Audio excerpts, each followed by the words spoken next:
क्रिश वापस आ रहा है। तकरीबन 15 साल के बाद एक बार फिर क्रिश वापस आएगा। क्रिश 3 2013 में बनी थी और अब एक बार फिर क्रिश 4 का ऐलान हो गया है। लेकिन इस बार पापा रोशन नहीं बल्कि ऋतिक रोशन फिल्म क्रिश 4 को डायरेक्ट करेंगे। क्रिश 4 के साथ ऋतिक रोशन एक नई पारी खेलते नजर आएंगे। अब वो डायरेक्टर की सीट पर भी नजर आएंगे। क्रिश 4 डायरेक्टोरियल डेब्यू होगा ऋतिक रोशन का।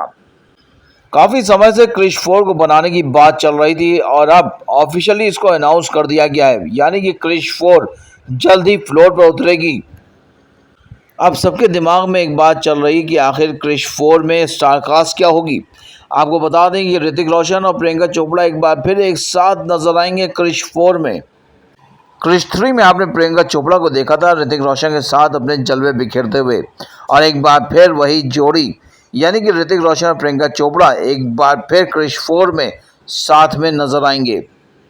अब आपके दिमाग में चल रहा होगा कि क्या कंगना रनावत भी ऋतिक रोशन के साथ लौटेंगी, यानी कि क्या क्रिश 4 में भी कंगना रनावत का अवतार नजर आएगा, क्योंकि क्रिश 3 में कंगना रनावत भी एक अहम किरदार निभाती नजर आई थी ऋतिक रोशन के साथ। ये वही फिल्म थी जिसके जरिए ऋतिक रोशन और कंगना रनावत के बीच काफ़ी नज़दीकियाँ शुरू हो गई थी, यानी कि दोनों के बीच अफेयर शुरू हो गया था। और कंगना रनावत ने इस बात का दावा भी किया था कि ऋतिक रोशन इस फिल्म यानी कि क्रिश 3 की शूटिंग के दौरान ही उनके काफ़ी करीब आ गए थे, यानी कि दोनों के बीच बेहद गहरा प्यार शुरू हो गया था। लेकिन जैसे क्रिश 3 की शूटिंग ख़त्म हुई, फिल्म रिलीज़ हुई, उसके साथ ही कंगना रनावत और ऋतिक रोशन के बीच का प्यार कहीं फना होता नज़र आया। लेकिन कंगना रनावत जो कि काफ़ी डेडिकेटेड थी, काफ़ी ज़्यादा सीरियस थी अपने रिलेशन में, उन्होंने ऋतिक रोशन के ऊपर कई इल्ज़ाम लगाए। उन्होंने बताया कि ऋतिक रोशन उनसे शादी के वादे कर चुके थे और इसी के चलते दोनों काफ़ी ज़्यादा करीब थे। काफ़ी ज़्यादा बातें उठी थी, काफ़ी ज़्यादा गहमा गहमी हुई थी और कंगना रनावत ने खुलकर ऋतिक रोशन का विरोध किया था। खुलकर कंगना रनावत ने ऋतिक रोशन की बातें, उनके साथ अफेयर की चर्चाएं सब आम की थी, और जिसको बाद में ऋतिक रोशन ने डिनाई कर दिया था। मामला कोर्ट तक पहुंच चुका था। क्रिश 4 में प्रियंका चोपड़ा के साथ प्रीति जिंटा के आने की भी खबरें बहुत तेज़ी से चल रही हैं, लेकिन आपको बता दें कि वो सिर्फ अफवाहें हैं, क्योंकि प्रीति जिंटा का अभी तक क्रिश 4 से कोई लेना देना नहीं है।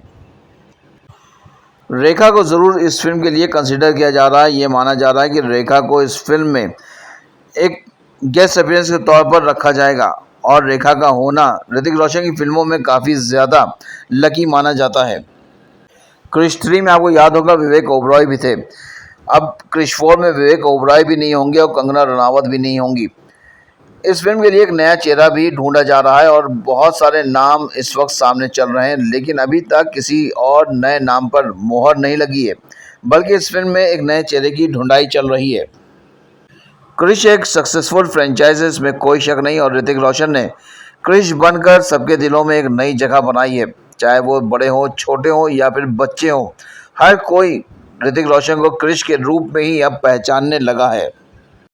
बताया जा रहा है कि क्रिश की सारी तैयारियां पूरी हो चुकी हैं, यानी कि क्रिश 4 बहुत ही जल्द फ्लोर पर उतरने वाली है, और ये अनुमान लगाया जा रहा है कि 2026 में क्रिश सिनेमा घरों में रिलीज़ होगी। पापा रोशन काफ़ी खुश हैं कि उनका बेटा ऋतिक रोशन अब एक नई जिम्मेदारी संभाल रहा है, यानी कि अब उनके कदमों पर ऋतिक रोशन नजर आएंगे डायरेक्टर के रूप में।